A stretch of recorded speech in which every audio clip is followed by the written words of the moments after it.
राज देकर विभीषण को जब राम जी आ गए, जब अयोध्या दिवाली जली, दुल्हन की भांति पूरी अयोध्या सजी, जगमग जगमग छटा क्या निराली जली।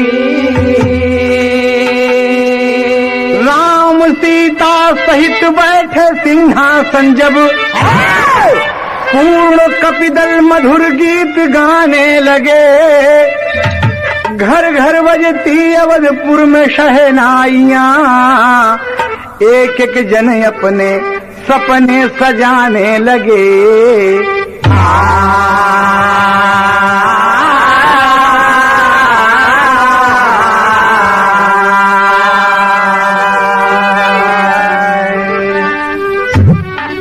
कितनी सुंदर बात मिली आप सबको सोनोटोन कैसेट कंपनी से। गाने का शीर्षक होगा मेरे पति हनुमान। देखिए, विचित्र बात आपको इसमें मिलेगी, आप सुनेंगे हनुमान जी बाल ब्रह्मचारी थे, और ये सच है। लेकिन यहां पर कहा गया है कि कोई कह रहा है कि हनुमान मेरे पति हैं। गाने का शीर्षक होगा मेरे पति हनुमान। और रामचंद्र जी सीता सहित अनुज लक्ष्मण के साथ जब अयोध्या आए हैं, तमाम खुशियां छाई हैं, चारों तरफ शहनाइयां गूंज रही हैं, घर घर में दिवाली जली हुई है। आज तरह तरह के याचक अयोध्यापुरी में पधारे हुए हैं। बाबूजी, आपको एक गीत का मुखड़ा मिलेगा। कवि ने 2 लाइन का भाव दिया।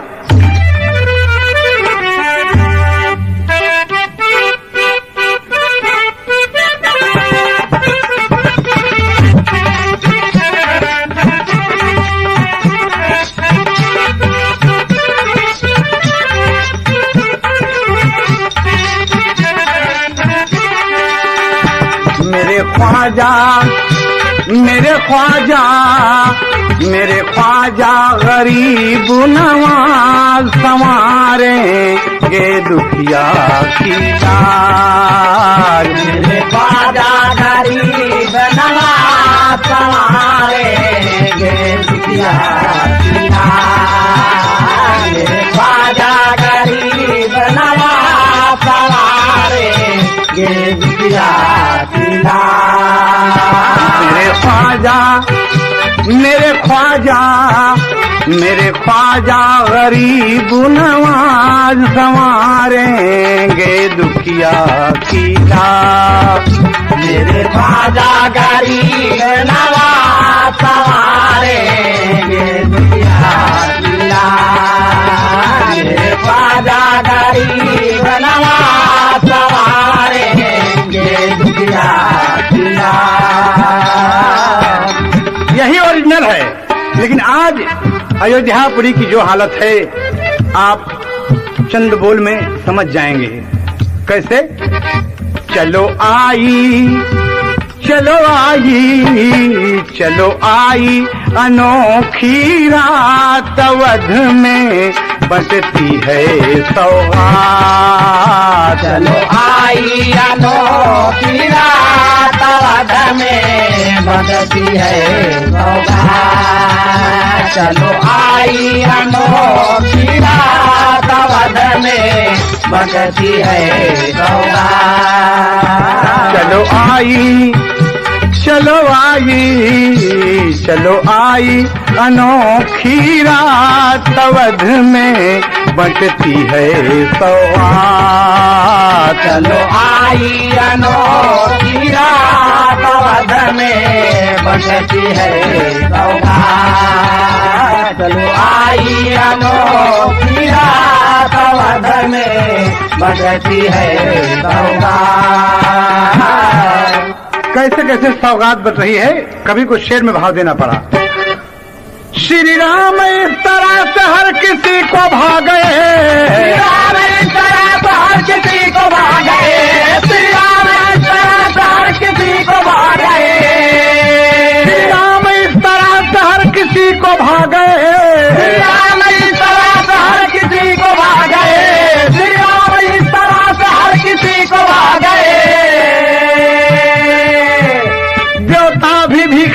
का रूप लेकर आ गए। श्री राम अपने हाथों से देने लगे उपहार। हर कोई अपना हाथ फैलाता है बार बार।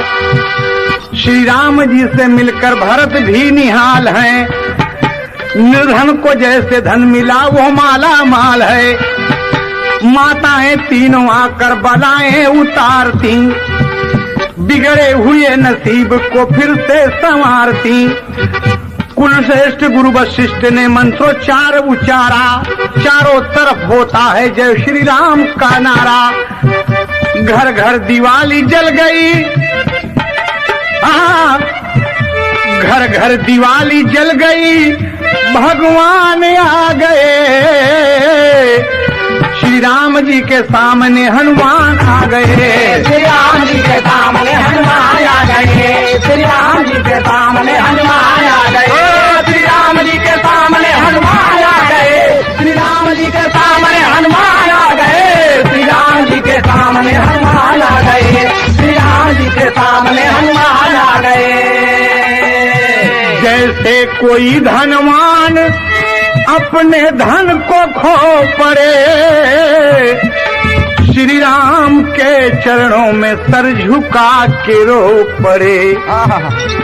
मर्यादा पुरुषोत्तम श्री रामचंद्र जी भार्या सीता जी के साथ आसीन है। बाबूजी अपने हाथों से जो भी मांग रहा है उसे प्रदान कर रहे हैं और सब ले लेकर आशीष देते हैं कि आज अयोध्यापुरी दुल्हन की भांत सजी है। आज सबको क्या क्या नहीं मिलता। देवता भी भिखारी के रूप में अयोध्यापुरी पधारे हैं कि भगवान के हाथों से मैं भी कुछ ले लूं।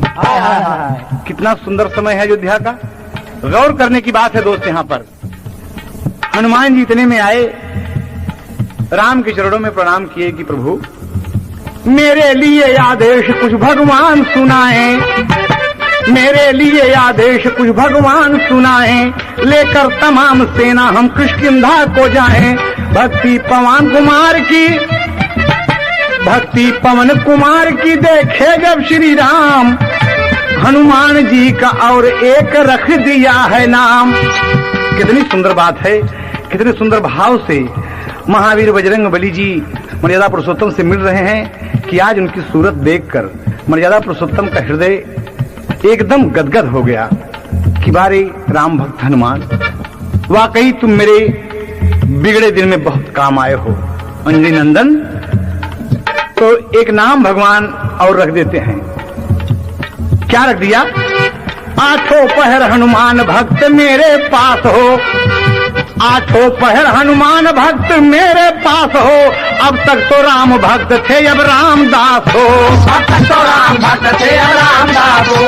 अब तक तो राम भक्त थे अब रामदास हो। अब तक तो राम भक्त थे अब रामदास हो। अब तक तो राम भक्त थे अब रामदास हो। अब तक तो राम भक्त थे अब रामदास हो। अब तक तो राम भक्त थे अब रामदास हो। अरे अब तक तो राम भक्त थे अब रामदास हो। कह दिया हृदय की बात अवध में बंटती है सौगात। कह दिया हृदय की बात अवध में बंटती है सौगात। कह दिया हृदय की बात अवध में बंटती है सौगात। कह दिया हृदय की बात अवध में बंटती है सौगात। कह दिया हृदय की बात अवध में बंटती है सौगात। कह दिया हृदय की बात अवध में बंटती है सौगात। देखें आप, ध्यान देने योग्य बात है कि आज हनुमान जी को एक और नाम मिला। राम भक्त हनुमान से रामदास मिल गया। आज मर्यादा पुरुषोत्तम अपने साथ में उन्हें जोड़ लिए। दास तो थे ही, सेवक तो थे ही, रामदास कह दिए। और कितना बढ़िया हनुमान जी खुश हो गए। हर किसी को राम जी खुश करके अंत में हनुमान जी को उपहार स्वरूप जब एक नाम रामदास दे दिया और बुलंद आवाज में ऐलान कर दिया, बुलंद आवाज में ऐलान कर दिया कि जो हनुमान को नहीं मानेगा वो राम को नहीं मानेगा। जो हनुमान को नहीं मानेगा वो राम को नहीं मानेगा। मैं कतई उसका सम्मान नहीं करूंगा जो मेरे हनुमान को नकार देगा। कितना भाव देखिए भगवान का हनुमान के प्रति है। हनुमान इस तरह की राम के मुख से वाणी सुनकर ऐसा लगता है जैसे समस्त उपहारों से आज अलंकृत हो गए। और फिर सीता मां के चरणों में गिरकर बजरंगबली बोलने लगी। कहा मां, कहा क्या बात है हनुमान, तुम बहुत उदास हो, हनुमान बताओ ना। कहा मां, विदेशिया का भाव लगा था। हम तो रामदास होई के जात बानी घरवा हो, माई कहिया होई है अब दीदा।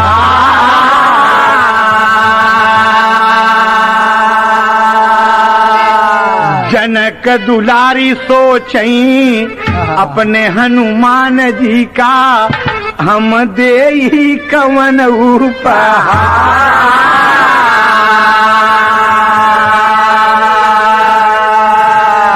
यही सोच रही हैं कि नाथ ने तो इन्हें एक नाम से अलंकृत कर दिया, मैं हनुमान को क्या देऊं, इतना काम हमारे आए हैं, कुछ तो लेकर जाएं।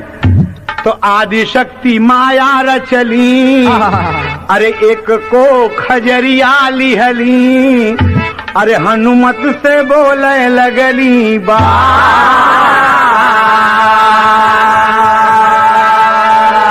दुर्दिन में काम अइला, लैला खजरिया हई खजरी दिहले सौगा।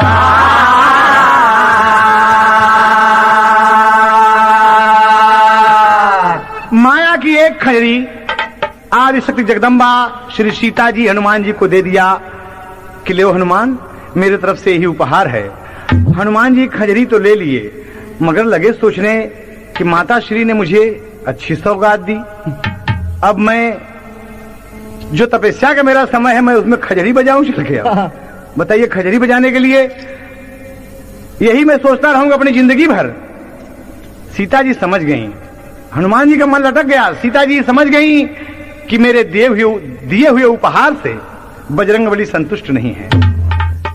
मां सीता जी हनुमान को समझाकर कहती हैं कि हे हनुमान जी, ये खजरी ले जाओ और सुनो, तुम हमसे कह रहे हो ना कि हमारी आपकी मुलाकात कब होगी। अब तो हनुमान जी तब होगी मुलाकात इसी खंजरी के जरिए। कहा मां, खंजरी के जरिए कैसे, ये कौन सी बात है मां, खंजरी के जरिए कैसे होगी। कहा हाँ, तार लगा ठीक।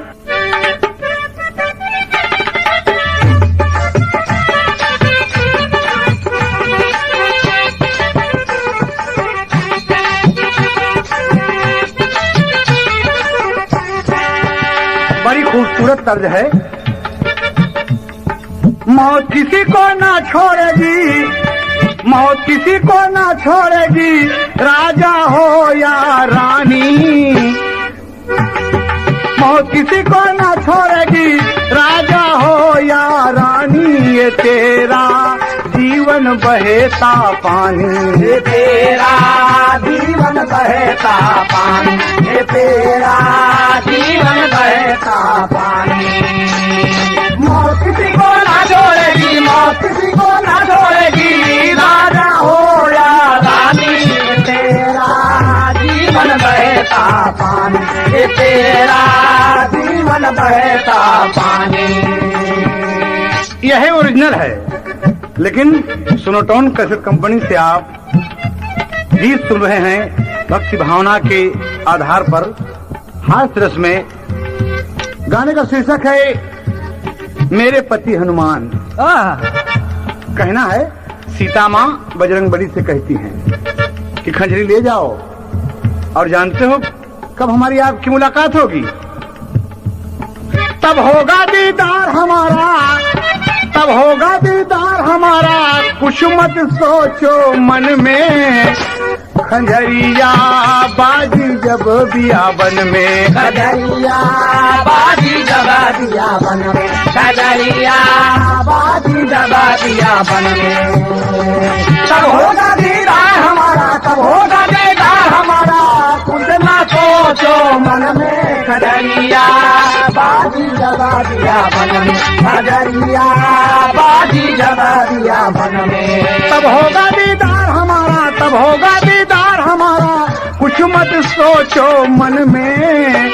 खंजरिया बाजी जब बियाबन में, खजरिया बाजी जबा दिया बन में, खजरिया बाजी जबा दिया बन में।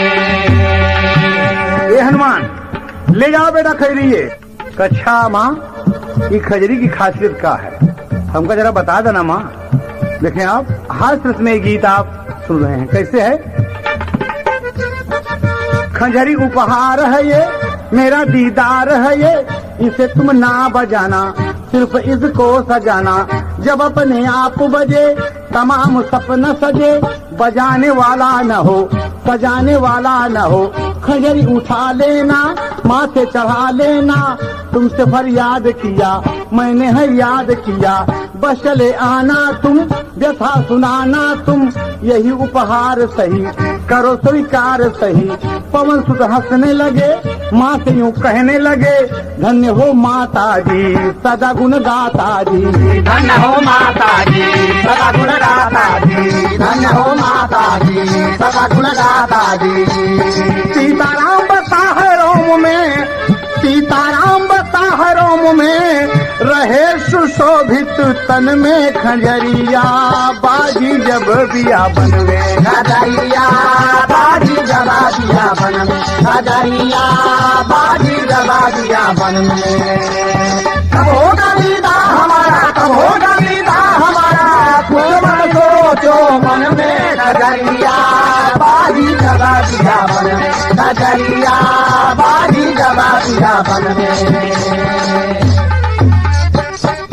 बाबूजी हनुमान जी से जब सीता जी बताएं कि बेटा ये खजरी ले जा, एका जब रख दिया, ये खजरी के बजावे वाला कौनो न हो अपने आप बजी, तो समझ लिया सीता जी याद किए और खजरी उठा के माथे चढ़ा के चली आई है। आज हनुमान जी जैसे तीनों लोक की सर्वश्रेष्ठ उपाधि से अलंकृत हों और प्रणाम करके सजल नेत्रों से विदा हुई है। सोचते हैं कि अब मैं किष्किंधा पर्वत न जाकर सबसे पहले अपनी अंधी माता श्री अंजनी जी से मिलाऊं। अपनी मां से मिलने के लिए चलते हैं और मन में सोचते हैं कि मैं अपनी मां को अपनी बहादुरी की बात भी बताऊं। तो मैं कितना बहादुर हूं, कितना अच्छा अच्छा काम किया है, राम भक्त हूं, उपाधि मिली है रामदास की, मां से बताऊंगा बाबूजी। एक तर्क कवि को यहां पर देना पड़ा, सही बजा मास्टर।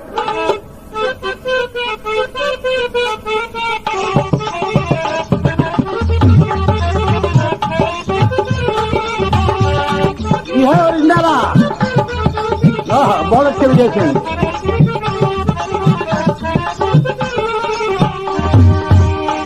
गोरी सिरवा पे गगरी उठाई के, गोरी सिरवा पे गगरी उठाई के, चली चलाई के, चली चलाई के। गोरी सिरवा पे गगरी उठाई के, चली चलाई के, चली चलाई के। गोरी सिरवा पे गगरी उठाई के, चली चलाई के, चली चलाई के। लगी है यह है ओरिजिनल। लेकिन आज हनुमान जी अपने मन में सोच रहे हैं, मन में माई के सुरतिया बसाई के, मन में माई के सुरतिया बसाई के, सपना सजाई के, सपना सजाई के।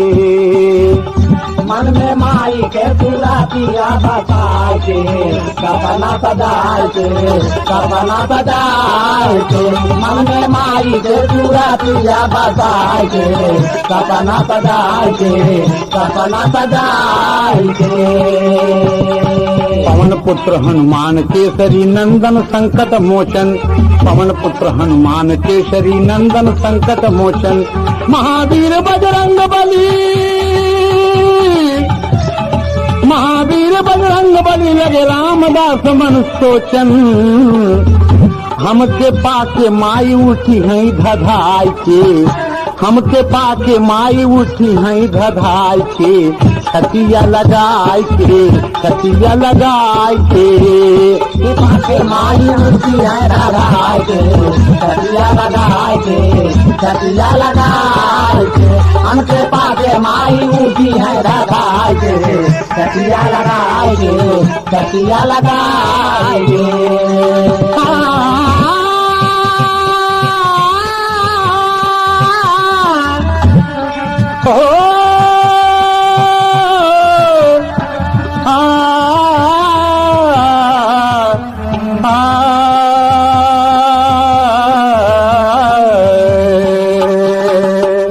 मन में माई हमारी भाई है धधाई के, छतिया लगाई के, छतिया लगाई के, हमके पाके माई उठी है धधाई के, छतिया लगाई के, छतिया लगाई के।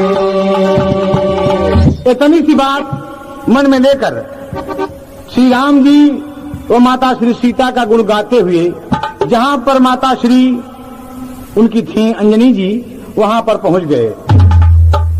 मां को उस गुफा में ना पाकर चकित हो गए। उस गुफा में जब नहीं पाए तो चकित हो गए और जोर से बोले कि मां, मां, मैं हनुमान आया हूं मां।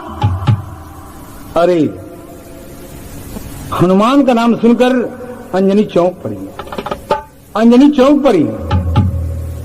और बाबूजी जब देखे कि हनुमान तुम यहां कैसे आए, अंजनी महावीर की बात सुनकर बाबूजी बाहर निकली है। जैसे हनुमान चरण स्पर्श करना चाहते हैं, मां पीछे हट गई। अंजनी जी एकदम पीछे हट गई और क्रोध में कहने लगी कि तेरा मुंह देखना पाप है। हनुमान तुम हट जाओ मेरे सामने से, तेरा मुंह देखना पाप है। मां, मां तुम क्या कहती हो, मेरा मुंह देखना पाप है, क्यों? अंजनी जी कहती हैं, विरसिया का भाव है, लइके जनमवा तू कोख हमारी दागी की हला, बड़का बनाला बलवा।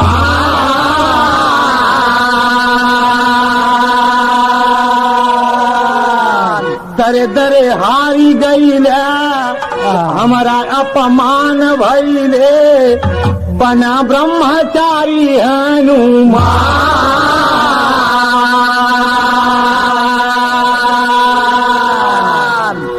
हनुमान बोले, नहीं मां, आप झूठ बोल रही हैं, मैं कहीं नहीं हारा हूं और यह भी सत्य है कि मैं बाल ब्रह्मचारी हूं। मां कहती है कि तू झूठ बोलते हो, एकदम झूठ बोलते हो। हनुमान का नहीं, नहीं मां, मैं आपसे झूठ नहीं बोलता हूं, तेरी सौगंध मां, मैं कभी किसी का अपमान नहीं किया हूं, मैं बहादुर हूं यकीनन मां, राम मेरे आदर्श हैं। तुम जानती हो मां कि मैं राम भक्त हूं, मुझे उपाधि मिली है रामदास की। बाबा कहा, वाह वाह, तू लेकर रामदास की उपाधि घूम रहा है। अंजनी बोले कि ये क्या कहती है कि यहां से तुम हट जाओ हनुमान। कहा मां मैं हट जाऊं क्यों? कहा इसलिए कि जगह जगह तुम्हारी हार हो गई है, तुम ब्रह्मचारी भी नहीं हो। दाग देखिए लगा बाबूजी। हनुमान जी बताए, कहा बताओ? अचरा में दाग लागे। हनुमान जी कहते हैं कि मां सही है,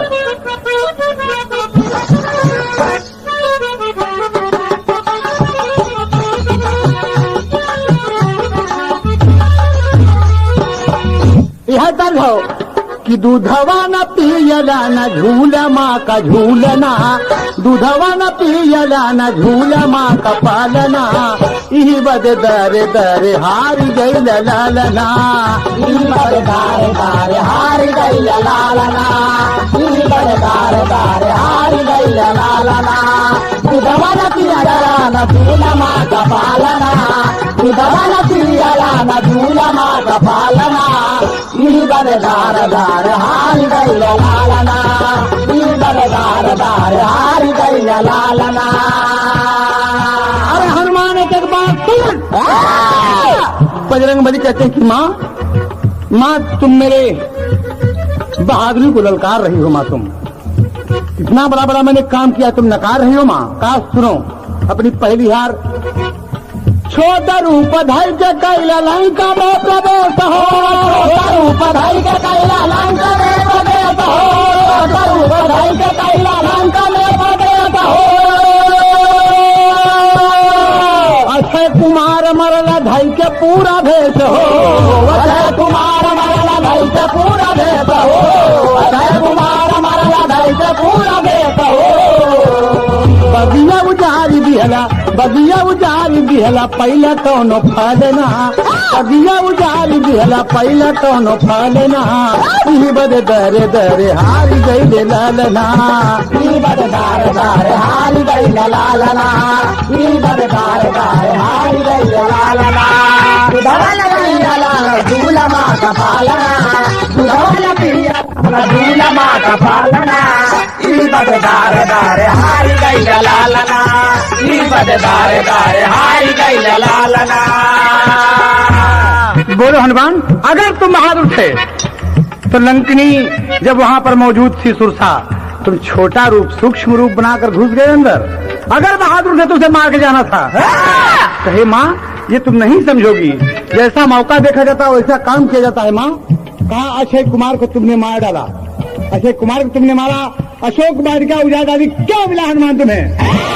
और सुनो अपनी हार सुनो, भेजले दसानन मेघ नाथ पालना नवा हो, भेजले दसानन मेघ नाथ पालना हो, बिरवा बहादुर तो के बांधले बधानवा हो, बिरवा बहादुर तो के बांधले बधानवा हो, बिरवा बहादुर तो के बांधले बधानवा हो,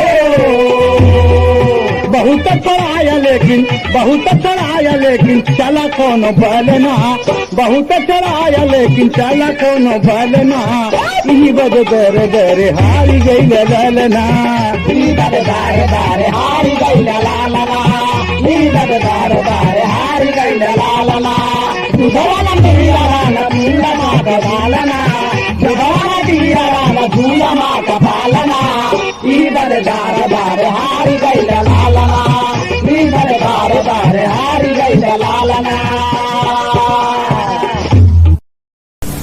अंजनी माँ बोल पड़ी। सोनोटोन कैसेट कंपनी से आप गीत सुन रहे हैं हास्य रस में मेरे पति हनुमान। देखिए आप, माँ कह रही कि तुमने सुरसा को धोखा दिया, अक्षय कुमार को मार डाला, अशोक वाटिका उजाड़ डाली, मेघनाथ तुम्हें बांध कर लाया रावण के दरबार में, तुम्हारी पूंछ में आग लगा दी गई। बोलो हनुमान, बहादुर हो तुम्हें शर्म नहीं लगती है कि ब्रह्म काल में तुम बन गए? कहा मां मैं तुम्हें कैसे बताऊं। हाँ और सुन लो, तार देखी है।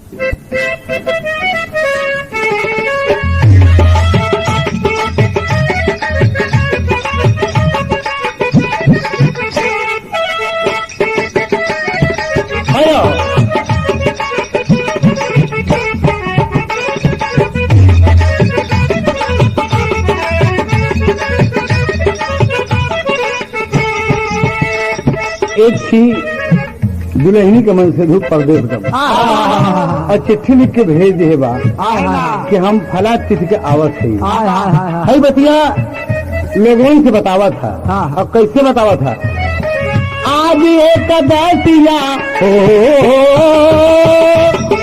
आज एक दसिया बिहान दुआ दसिया तेरा सिया के नाम, आज एक दसिया न दुआ दासिया तेरा दिया केला एक दासिया दिया न दुआ दासिया तेरा दिया केला पिया पर देसिया तेरा पिया केला अया पिया पार बेसिया तेरा पिया केला अया पिया पार बेसिया तेरा पिया केला यह ओरिजिनल लेकिन यहाँ कहना है अंजनी मतारी आज हो अंजनी मतारी आज कहली बयानवा तुहारी गईलना अंजनी मतारी आज कहली बयानवा तुहारी गईलना अंजनी मतारी आज कहली बयानवा तुहारी गईलना दूध पिए ना ललानवा तुहारी गईलना दूध पिए ना ललानवा तुहारी गईलना दूध पिए ना ललानवा तुहारी गईलना लईके सजीवन बूटी चला जब गगन है वहाँ याद कर हनुमान जी मैं कह रही हूँ हनुमान जी को एक बात याद आ रही है कि हमारी आंधर महतारी सब कैसे जाना था भाई लईके सजीवन बूटी चला जब गगन है वहाँ भरत जी मारी दिहले गिरी जाधर नवा लईके सजीवन बूटी चला जब गगन भरत जी मार दिए गिर गया धरा नवा लईके सजीवन बूटी चला गगन भरत जी मार दिए गिर गया धरा राम का बिरानवा हो राम का बिरानवा चरणवा मरले बानवा तुहारी गईलना राम का बिरानवा चरणवा मरले बानवा तुहारी गईलना राम का बिरानवा चरणवा मरले बानवा तुहारी गईलना दूध पिए ना ललानवा तुहारी गईलना दूध पिए ना ललानवा तुहारी गईलना दूध पिए ना ललानवा तुहारी गईलना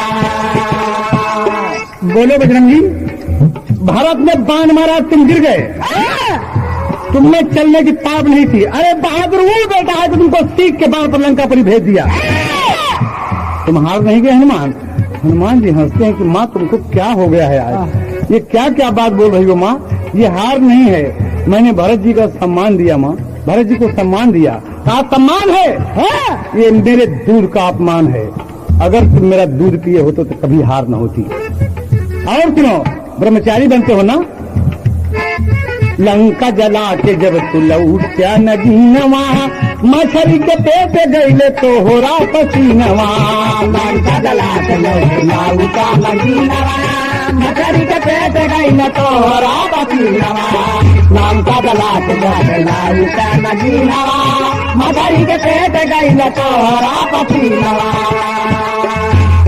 मकर ध्वज पैदा भैले हो मकर ध्वज पैदा भैले सुनीला सुगनवा तुहारी गईलना मकर ध्वज पैदा भैले सुनीला सुगनवा तुहारी गईलना मकर ध्वज पैदा भैले सुनीला सुगनवा तुहारी गईलना दूध पिए ना ललनवा तुहारी गईलना दूध पिए ना ललनवा तुहारी गईलना दूध पिए ना ललनवा तुहारी गईलना और सुनो जिस राम को आदर्श मानते हो ना अरे सुपंखा शादी के लिए कह रही थी ना करते शादी लेकिन उसकी नाक कान काट कर उसे एक अपाहिज के तरीके से छोड़ दिए ये तुम्हारे राम की करतूत है हनुमान जी बाबूजी अपनी माँ की यह बात सुनकर आश्चर्यचकित हो गए और अपनी बहादुरी का तमाम प्रमाण दिए लेकिन अंजनी मानने को तैयार नहीं फटकार दिया कि हनुमान जी हट जा मेरे सामने से हनुमान जी बाबूजी ये सोचकर कि मां बिगड़ गई हैं और कहा दोबारा कभी यहां आने का साहस मत करना हनुमान अपमानित होकर खंजरी उठाकर बाबूजी यही सोचते हैं कि मुझे जो कुछ कहना था कहती मां लेकिन मेरे राम को तुमने दुत्कारा है मेरे राम को तुमने ललकारा है मेरे राम का अपमान किया है जिसे मैं अपना आदर्श मानता हूं मैं कतई यहां नहीं रुक सकता और अपनी जिंदगी में यहां मुंह दिखाने नहीं आऊंगा बाबूजी नहीं रुक सके और हनुमान जी जा रहे हैं कभी कोई तर्ज देना पड़ा बाबूजी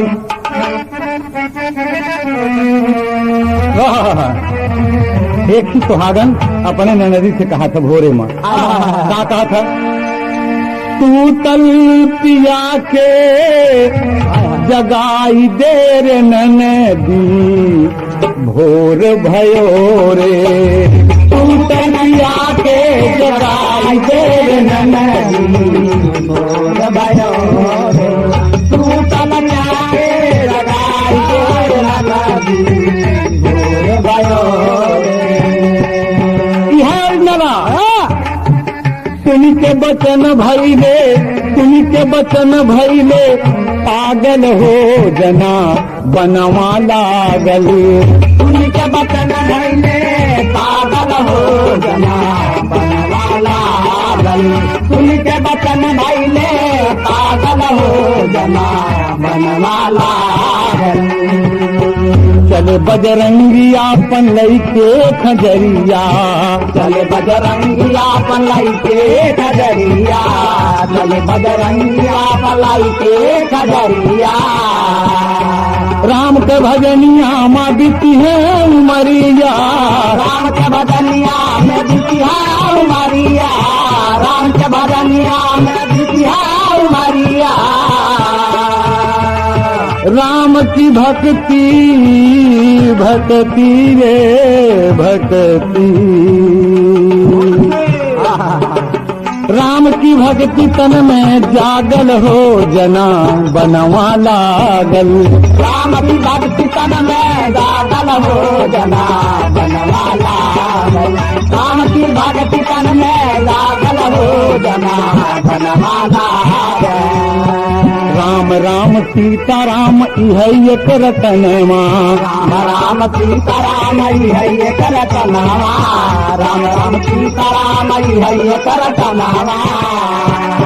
सोचत सोचत अपने पहुँच दिया बनवा, सोचत सोचत अपने पहुँच दिया बनवा, सोचत सोचत अपने पहुँच दिया बनवा। पैरी कलशवा कलशवा कलशवा कलशवा, बैरी कलशवा कुल भागल हो जना बनवा लागल। बैरी कलशवा भागल हो जना बनवा लागल। बैरी कलशवा भागल हो जना बनवा लागल। बनवा लागल लागल रे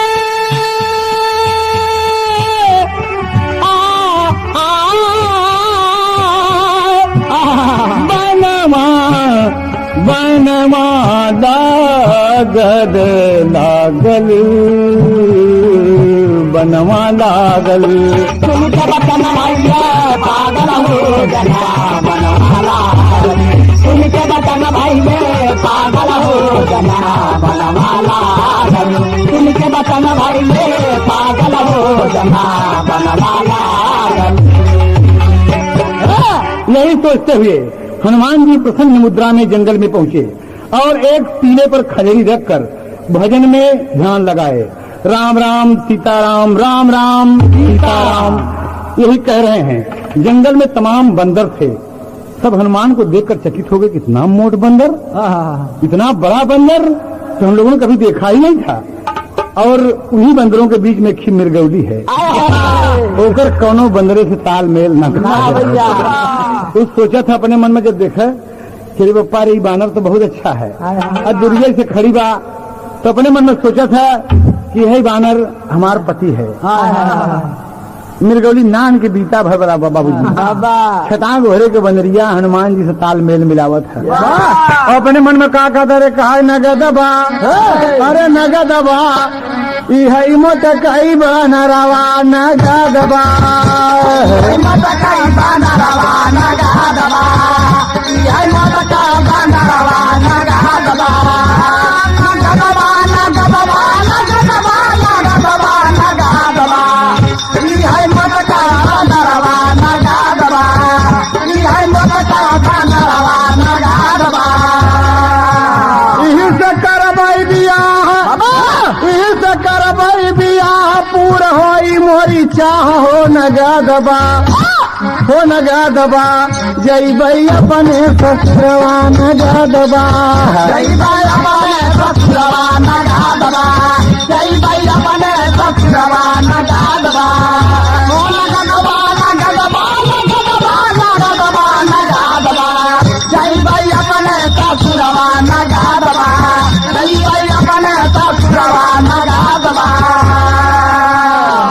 ए बाबूजी मिर्गौली नाम का बनलिया ओकर नाम मिर्गौली बा आई मिर्गौली पहुंच गए बा हनुमान जी के लगे पहुंच गए बा दहिया का टोवा था हनुमान जी। रामदास तो आंख मूंद के राम राम सीता राम कह रहे हैं। बनरिया जब हाथ फेर तो ऐसा लग रहा है जैसे कोनो चींटी चलत हो, जैसे तुम कोनो को चींटी चलत हो।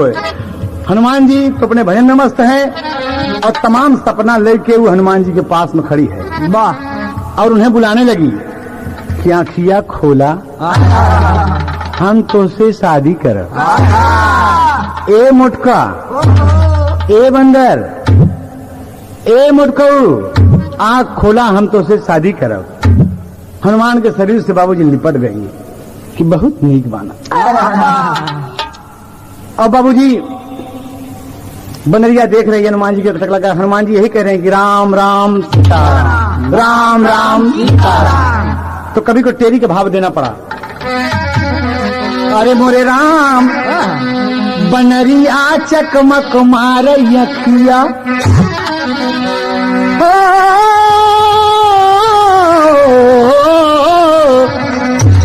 बनरिया चकमक मार यखिया हनुमत करे तपस्या मिर्गौली निहार। बनरिया चकमक मार यखिया हनुमत करे तपस्या मिर्गौली निहार। बनरिया चकमक मारैया हनुमत करे तपस्या मिर्गौली निहार। बनरिया चकमक मारैया किया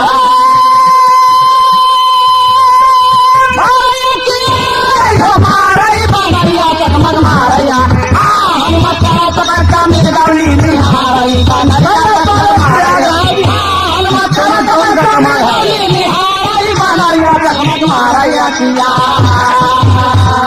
अरे बनरिया ठुमुक दिया, एकदम ठुमुक दिया। कहा था अरे अखिया लगैले चटाकदार कजरा अखिया लगैले चटाकदार कजरा अखिया लगैले चटाकदार कजरा देख बलम हाँ बलम जी अरे देख बलम तनिक हमरा का नखरा अखिया लगैली चटाकदार कजरा अखिया लगैली चटाकदार कजरा अखिया लगैली चटाकदार कजरा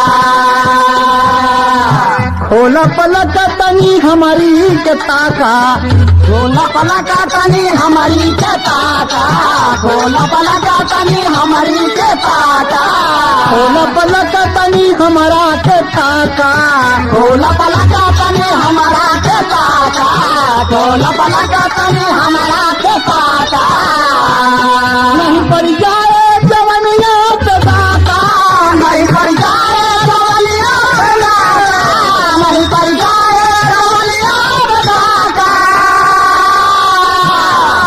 बाका बलम अरे बाका बलम बड़ा मोट के बनरा अखिया लगैली चटाकदार कजरा अखिया लगैली चटाकदार कजरा अखिया लगैली चटाकदार कजरा कजरा लगैली रे लगैली कजरा कजरा लगैली रे लगैली कजरा कजरा अखिया लगैली चटाकदार कजरा अखिया लगैली चटाकदार कजरा हनुमान जी आंख नहीं खोले, बड़ा नखरा दिखा रही है।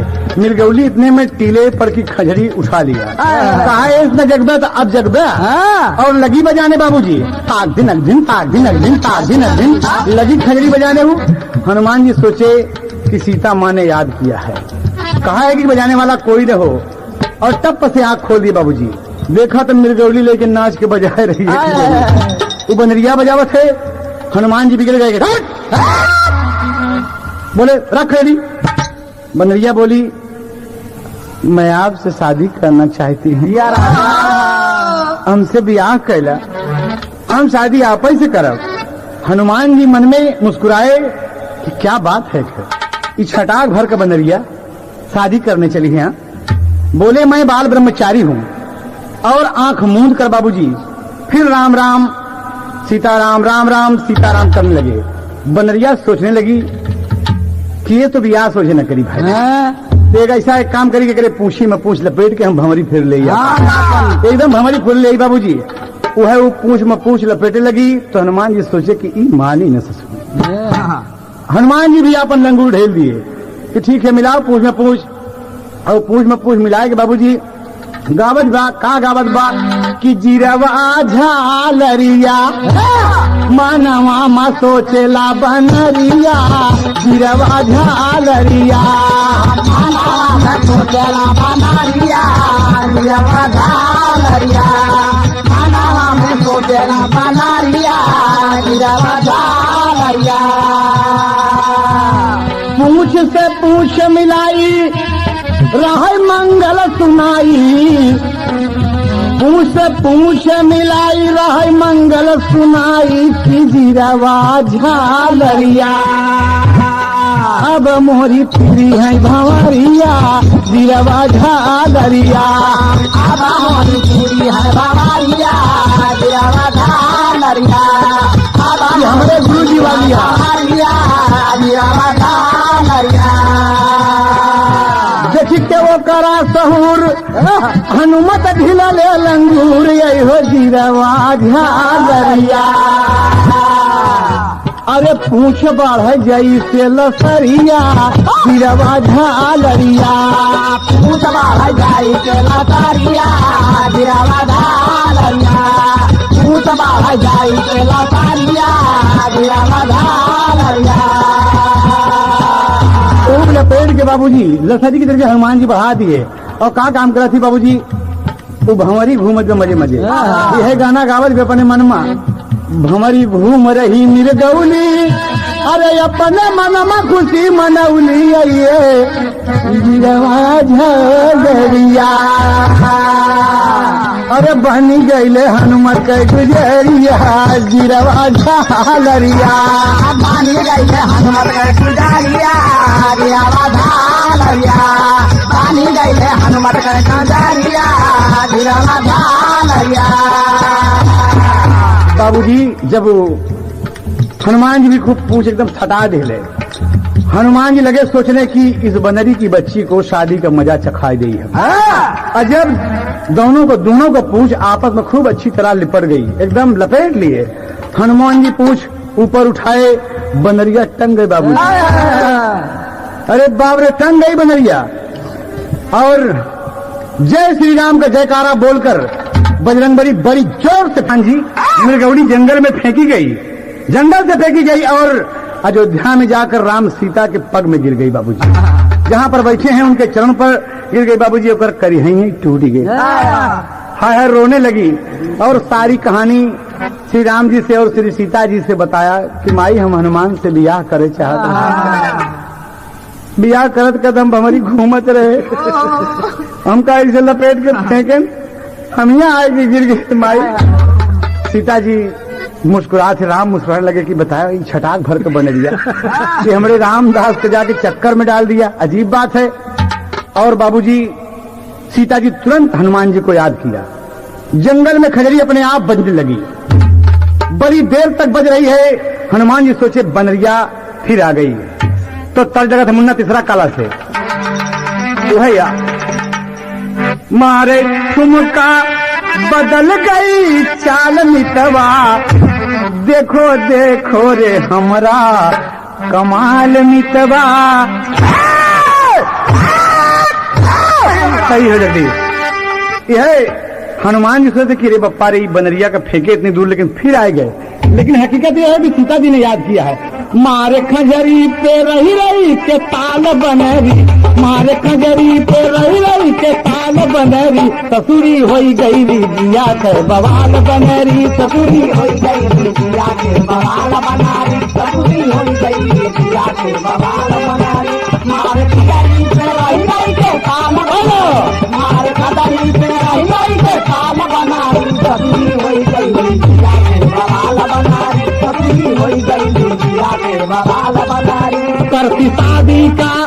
करती शादी का मुझसे सवाल बनरी, करती शादी का मुझसे सवाल बनरी, ससुरी हो गई जिया के बवाल बनरी, ससुरी हो गई जिया के बवाल बनारी, ससुरी हो गई जिया के बवाल बनारी।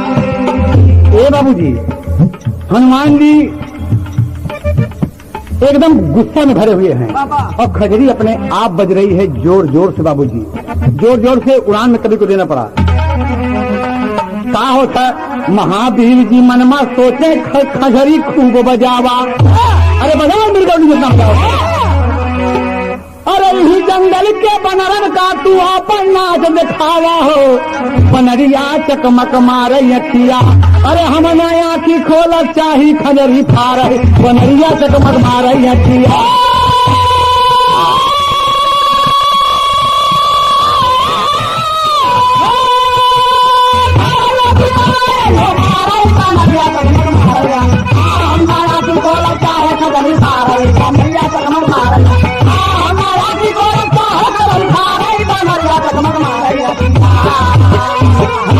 लेकिन इतने बतिया नहीं थे बाबूजी। हनुमान जी को याद किए जब हनुमान जी तुरंत खरीद लेकर अयोध्यापुरी पहुंच गए, माँ को प्रणाम किए बैठ गए और बोलने लगे तो हनुमान जी ये बनरिया तो उसे बियाह करे कहा रहे थे, बियाह कर मृगौली को देखे गुस्सा भर गए कि ससुरी हिया पहुंच गए, यौरा के झगड़ा लगा दिया, कहीं ना हो तो हम कहीं याद करी तो एक कमर टूट गई है, ये बियाह करे कहे कि माँ आप कैसी बात करते हो। बनरिया कहा था कि माँ पूछा इनसे, पूछा कौनो कसूर की नहीं माँ, हम इनसे लिपटे चाहते रहे माई हमका झिटक दी है। और कहा था यह बतिया बोला था कि सत्य आप बाल ब्रह्मचारी हैं, ये तो मैंने सच जान लिया, लेकिन मैं क्या कर सकती हूँ मैंने भी तो पति मान लिया।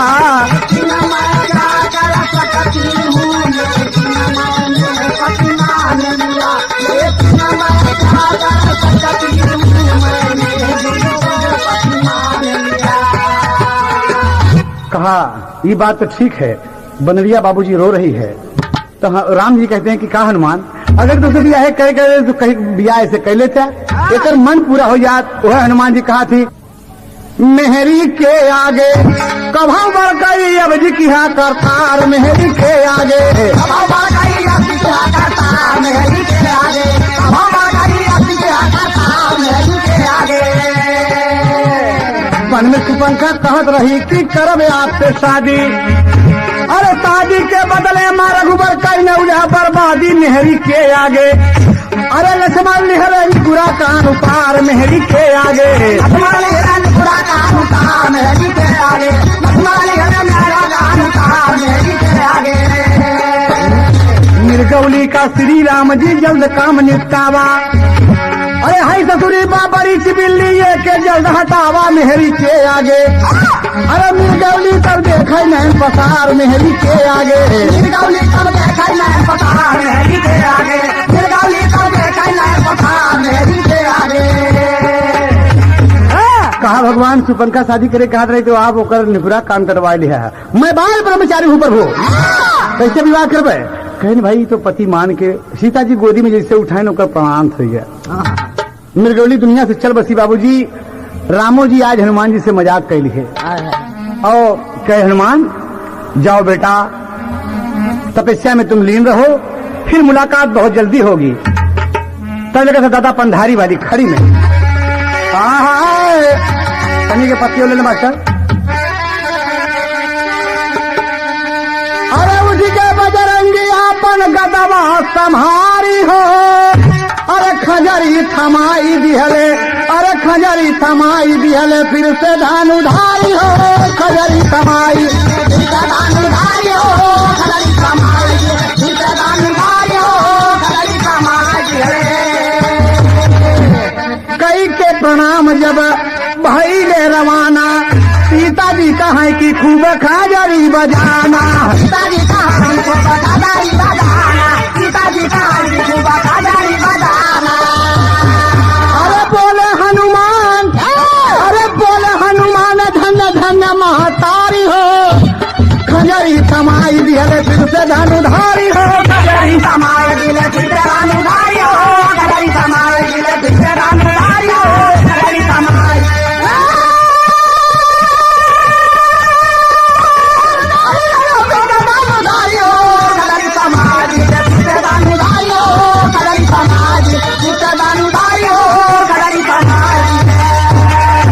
एक बनरिया का अभिलाषा पूरी नहीं भई बाबूजी।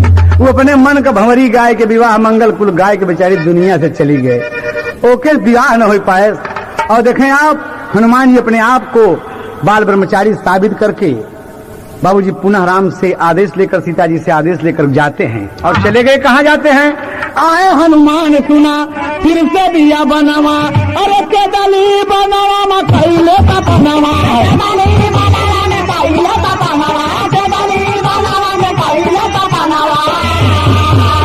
अरे हनुमत कई कीर्तिया जाले ना दुनिया सारी हो। खजरी थमाई दिहले, अरे खजरी थमाई दिहले फिर से धनुधारी हो, खजरी थमाई दिया